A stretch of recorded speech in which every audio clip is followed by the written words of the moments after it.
Truck Talk, brought to you by eTruckBiz. Hi everyone, Ben Wheel welcoming you and reminding you that this episode of Truck Talk is not endorsed, sponsored, approved, or otherwise affiliated with FedEx Ground or any company other than eTruckBiz. Joining me today is Todd Richardson, owner of PTR Services. This episode is the first in a two-part conversation about what one guy has learned since getting into the contracting business. If you're an experienced FedEx Ground contractor, you can no doubt relate to Todd's stories. If you're listening because you're thinking about entering the business, you'll gain insight into what worked well for him and what didn't work so well. Todd will be answering questions about purchasing the business, recruiting drivers, retaining them, maintaining a fleet, and more. So, without further delay, Todd, welcome to today's podcast. Thanks for joining us. Oh, thanks for having me, Ben. I appreciate it. Tell our listeners a little about your background in the business. Where do you work and where are you from? I actually live in Anchorage, Alaska, and my FedEx Ground business is located in Minot, North Dakota. And I also have a seamless gutter business here in Anchorage. Wow. Okay. So how far is Anchorage from your business? And maybe, tell our listeners who may be exploring new business opportunities what it's really like owning and, more importantly, being responsible for the success of a business when it's that far away. Yeah, it's not without its challenges. So Anchorage is 2,700 miles from Minot by road, but obviously I don't drive there. It's about a 10-hour plane ride if I get the short trip in. It's accessible within a day, and that's definitely a benefit. It has challenges, and from the standpoint of if there's lots of times I'm sure that any contractor can relate, you feel like, oh man, something's going on. I got to head down to the terminal. Well, I can't do that. It takes a bit of, I have to have a lot of trust in my management team. What business were you in prior to contracting? Prior to contracting, I was actually in the adult beverage industry, selling beer, wine, and spirits. Spent 25 years working with various wholesalers and suppliers. And how and when did you get started in the contracting business? Well, it got started, it was in 2015, my employer, I was working for a major brewery, and they had one position here in Alaska, and they eliminated 400 positions on one Monday, and mine was one of them. That kind of forced the time frame a little bit, but I had actually been looking at this model. I'd seen, and I think it was a friend of mine that had opened my eyes to it, and I had just, been looking, and it was kind of always in the back of my mind that when I got out of, the beer industry that I'd probably try to pursue this. So I did. And how did you find out details about this? You said you knew someone in the beer, you had a friend. Did you discover more online, or how did you get the details?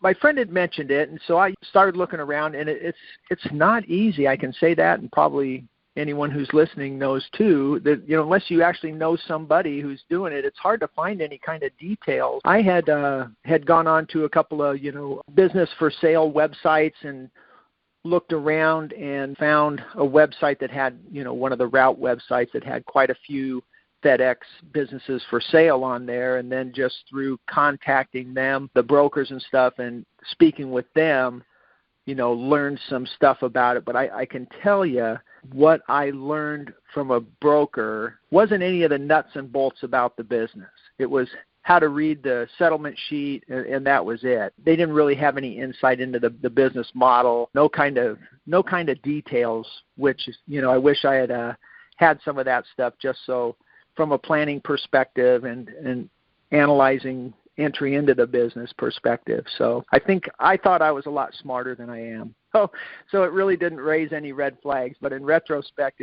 in hindsight, it's like I wish I'd have had more of an education going in. Sure. Well, I appreciate the humility. So I'm guessing you obviously came across the right kind of situation and you got into it, but at the same time, I'm sure there were mistakes that were made early on in the business. So not to dwell on the negative, but let's talk about, so people can learn or relate to your experiences. What are some of what you might consider common pitfalls that our listeners should look out for, or that potential owners should avoid? I guess my biggest mistake, and it wasn't something I had planned going in. When I flew down to go through the territory with the previous contractor, being in North Dakota, there was a lot of oil field business, and his plan and his wife's plan was they were going to buy some trucks and service the oil field industry, hauling water and stuff, frack water. So during the time that I had decided to purchase the business and go through with it, the oil field started falling off. There was a bit of a drawback. So their plans changed, and they asked, hey, can we stay on? And in the interim, I had already promoted the person that he had as a manager by his suggestion.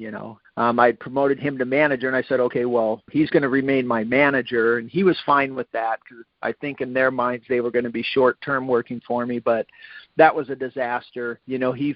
Once the papers were signed, he felt he should have more input into the business. He was kind of undermining the manager. It was a mess, and I knew going in. I mean, I think it's a basic rule of thumb in business. You don't hire the guy you bought the business from, or you don't keep him on. And boy, it played out in textbook in my situation. And within 5 months, I had fired him and his wife shortly after she quits. That was mistake number one, and that was a conscious thing that I certainly could have controlled. Probably the second biggest mistake for me, and definitely the biggest financial hit for me, was the fleet. We have that territory is very, very rural, and at that time we were only running 8 to 9 routes, 2 in-town routes, and my issues have never been around my in-town routes. From a standpoint of vehicles, yeah, I've had maintenance on them, but once you maintain them, they've been pretty good. In the rural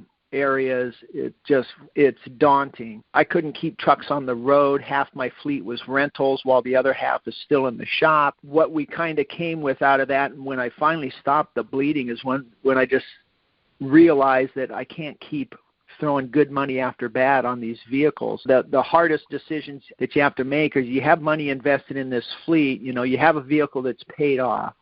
And man, do I really, I want to enjoy that benefit. But when it's in the shop all the time and you spend $1,000 or $1,500 or $2,000 on a repair, and you think, okay, yeah, that should last a while. I shouldn't have to do that again. And a month later, 2 weeks later, it's back in the shop for another major repair. And at some point in time, you just got to cut the string. We kind of came to the realization, in order for me to stay out of rentals, which is the back end of that is also very costly besides the repair, is that I need 1.5 vehicles per rural route. Like right now, we're running 12 rural routes and 3 to 4 in-town routes a day. I need 18 vans just to service my rural routes and stay out of rentals.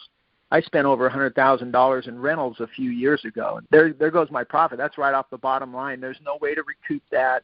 That's just money I could have burned, would have paid for 2 or 3 trucks and everything else. So that was a big thing. And I would say to anybody going into a rural market is fine-tooth comb in your inspection of those vehicles. And I want to grow my FedEx business. I want to stay close to that North Dakota. I don't want to spread my manager too thin. I'd like him to be able to manage something. So I'm kind of stuck looking in the same kind of territories. And I've looked at a couple of businesses, and the first thing I'm going to do is I'm not taking any of their trucks. I won't take any rural vehicles unless they're like a year old. I don't want to get into that headache. You can't really tell how well they've been maintained. It's easy to mask something, and I just don't want that headache, and I wouldn't want to have to have downtime with vehicles and put that added stress on manager or a new manager in a new terminal. So for me, I once bitten, twice shy from the standpoint of buying rural vehicles. Very common mistakes, I think, that you mentioned there. I think a lot of people could identify with that, and that could happen. But so let's dive deeper. Let's go back, though, first to your first mistake you said. Should listeners who are not yet in this business say that the seller has to go from the get-go? Or would you suggest maybe a set time period, like if they want to stay on board, that you both sign something that says there's a 60-day expiration, that they have to go after 2 months? Or what would you say in hindsight? I know every situation is different, but just in general, what would you tell somebody about that aspect? And then we'll get back into the trucks. Yeah, no, I think if it were me again and I had that situation come around and if a seller requested to stay on, I guess it would have a lot to do with capacity, the capacity that they wanted to stay on in. If it was an advisory capacity to get you through your first 60 days or 90 days or 6 months or whatever, I'd say, yeah, write a contract and with an expiration, and I think a detailed expectation as well. But I mean, for me, if a contractor just wanted to stay on and drive, I just wouldn't go down that road. I saw the bad side, the downside of, everything from him trying to tell me how I should be running the business to backstabbing my manager on the dock with other drivers. And, he obviously had some allegiance from some of the drivers because he had hired them. So for me, the downside is just there's too much. I wouldn't want to lose a good manager or a good driver over something like that I could have controlled at the beginning. So, okay. Yeah, I mean, for me personally, I just would not. Now, let's get back to your second mistake. What would you advise someone who's looking, again, to a new investor, and they don't know a lot about truck maintenance, and you said, you need 1.5 vehicles per rural route, and there are lots of rural routes out there. There's, only so many cities. But some people may not have the resources to buy those extra trucks when they're first starting out. So talk to our listeners a little bit who may be hearing your advice but thinking, well, Todd, what am I supposed to do? Trust me, there were no deep pockets when I was at that stage. There still aren't, but I was really worried. I thought, man, am I going to be able to get a loan for a truck? And the first thing I did is we switched the vehicles. We had kind of a hodgepodge of vehicles that, we had some Chevy vans, a couple of Dodge vans, a couple of Sprinter vans. And whenever something would break, the first thing I kind of thought I wanted to do is get to one truck, find one that works and get to that. There's benefits to that. And if something breaks down, you're only, I could buy a few extra parts because parts are not in our Sprinter vans that I replaced like 2 or 3 turbos. And I thought, well, hell, and you have to wait for them is the problem, so you're down a week or 2 just waiting for the parts. So I thought if we could hoard a few parts or have a couple parts, and we know if, especially common things that go down, like for the vans we ended up with, the Ram Pro Masters, just a little small part, the door handles are really cheap. They're always breaking. Your driver's got to be able to get in and out of the slider door, so you certainly don't want to have to take it into the shop to do that. So we have, we'd buy a few extra of those and we'd have them on hand. We started gravitating to one van or one manufacturer anyway. So that was a bonus and a benefit, and it helped us out. But the first thing I started doing was I called the local dealer, and it was the Ram dealer, and asked them, are there FedEx discounts for FedEx? And he was clueless. He didn't have a clue. Finally found a guy that kind of knew what we were talking about, and we got some really good discounts on the vans. We had to go to Minneapolis to get them. But so from that aspect, definitely look for the discounts because they add up. I think we were getting $4,000 to $5,000 to $6,000 just depending on rebates were in place at the time off of MSRP. And the dealership also, it's pretty easy to get financing at a dealership. So they got us our financing lined up, and then he was my go-to guy, and I was buying 2, 3, 4 vans a year, and it was easy. It was just one call. Hey, then I need a van. And he also ordered, because we liked having a driver's side slider door on that van, which my drivers love. And we're in a rural area, so the driver's side slider isn't the issue it might be if you were in town and having a guy standing in traffic. My guys unload in a farm driveway, where you got an acre to turn around in. Not the issue of like working on a city street. But so he would have those vans in stock. He would order a few knowing that I'm going to buy them, so that when I called, they were there. They were ready. I didn't have to wait. That was great having that relationship. So then, and I don't know if I can say it, they set me up with auto financing, and I liked them. So now whenever I go to purchase something, everything is available online. At the end of the year, when I have to go pull all my tax information, they have it's all set up right there. There's other finance companies that I use for other trucks and stuff, and I can't even find anything online. So if my accountant needs anything, I got to call them. I'm 2 to 3 time zones away from everybody. So it just becomes a cat chasing the tail kind of thing. It might take me 2 days to run down a real simple piece of information. And that's something I had never thought of, but I sure appreciate it come tax time when I'm trying to find information on 20 trucks. Good advice about mistakes. So thanks for your candor and sharing that with our listeners. So we've talked about mistakes. Tell me just a couple of things that, not necessarily mistakes, but maybe what surprised you after starting up? What is something that maybe caught you off guard that you didn't expect? The biggest thing for me, and I'll go back to it, and it's, anybody who knows me or who's talked to me has heard it, is the trucks and the fleet. It was devastating. It caught me really off guard, and it seriously almost ran me out of business in the first 6 months. If peak hadn't happened when it did, I don't know what the heck I'd have done, because it was like I had turned on a faucet in my bank account and just couldn't replenish it fast enough. And again, going back to you make a repair on a vehicle and you think, okay, what else could go wrong? Nothing, right? Well, yeah, anything and everything is the correct answer. Right. And so once I started investing in my fleet, that plugged a big gap. But then I had a lot to make up for, sense of I had to build the number of vehicles in my fleet. So I was chasing that as well. Now I've reached that, so now I just have to maintain that thing. So I'm not having to buy additional vehicles to manage growth. I just have to, because we're pretty stable right now. I'm just having to maintain. So from that standpoint, the outflow of finances, just getting up to speed has slowed down. But it took 2-3 years, to get to that point to where I was comfortable with my fleet. Let's see. Let's talk about, you talked about the trucks. What about drivers before you started? Did you know anything about working with drivers before you started this business?